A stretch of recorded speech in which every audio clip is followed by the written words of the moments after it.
The following story has been brought to you by StoriesToInspire.org. Many years ago, I was driving back to Lakewood.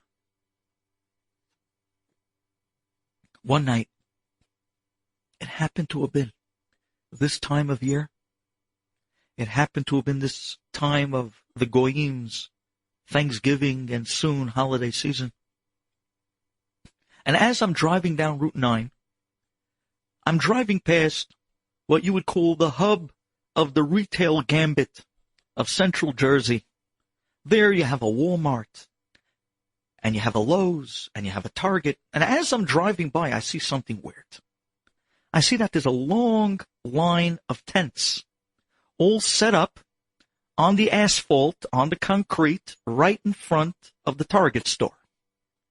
I'm thinking to myself, wow, they must be giving out all types of stuff. They must be giving out stuff for free. People are actually setting up tents. I couldn't believe it. I had to take a closer look. So I pulled off Route 9. I pulled into the parking lot of Target. And I was more amazed. I saw that literally there were tents set up everywhere in the parking lot. And then I was amazed to see that the tents were all set up in a row, in a straight line, as if to show that these tents were lined up for something.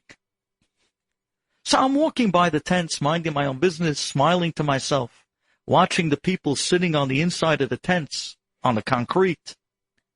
And then suddenly, I walk by one tent, and there's a guy sitting there. And he's smiling. And he looks up at me and he says to me, "Rabbi?" I look down at the guy.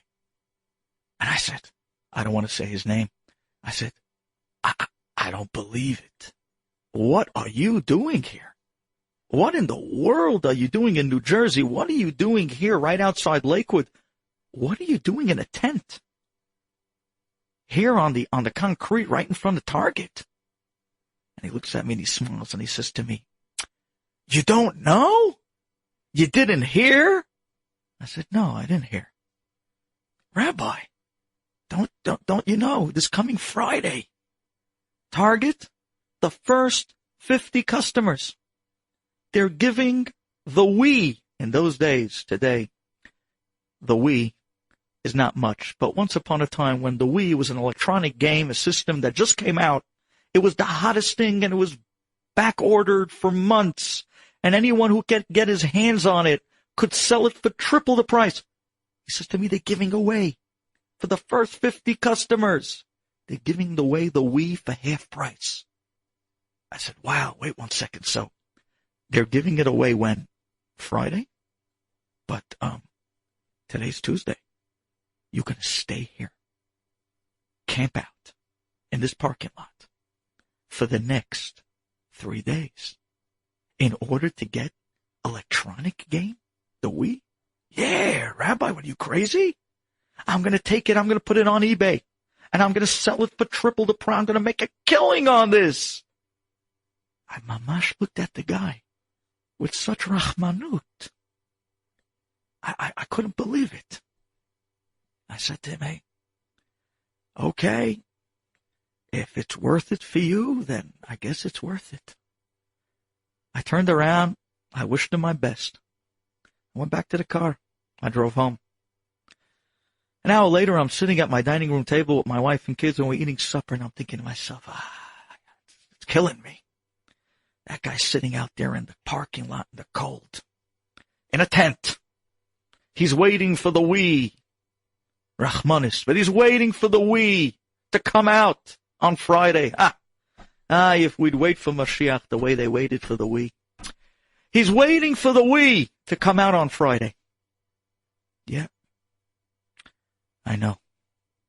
I turned to my wife and I said, listen, I can't. I can't sit here while that guy is on a cold floor in a parking lot. Come on, let's put everything together. We put the whole supper together, packed it up. I got back into my car that night and I drove out there.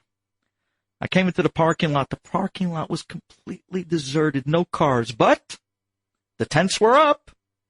And all the people were congregating together, talking on what they're going to do with the money, with the we, and how they're going to survive for the next 3 days out in the cold. And then I walked up to the tent of our buddy. And I saw inside the tent there was a little kerosene light lamp burning, one of those sold in a camping store. And I knocked on the front door of the tent. Said, "Hey, anybody home?"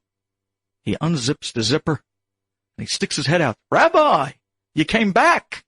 I said, "Yeah, listen, Habibi, I didn't have a heart. I'm sitting at home eating a big supper, and I know you're sitting out here in the cold with a kerosene lamp and eating baked beans. You know what? Come on." I sat down to go with him in the tent. I pulled out all the silver foil and all the food, and we started eating, one after the next after the next. I felt a little like Tisha B'Av, sitting on the floor, but I was feeding him everything I had. And then after that, I pulled out a sefer. I brought with me a sefer. And the two of us huddled over a sefer together, right next to this kerosene lamp that was burning, a camping lamp. I couldn't believe it. And we learned for an hour, at least, Hazit, if the guy is there. And the guy is stuck in the parking lot.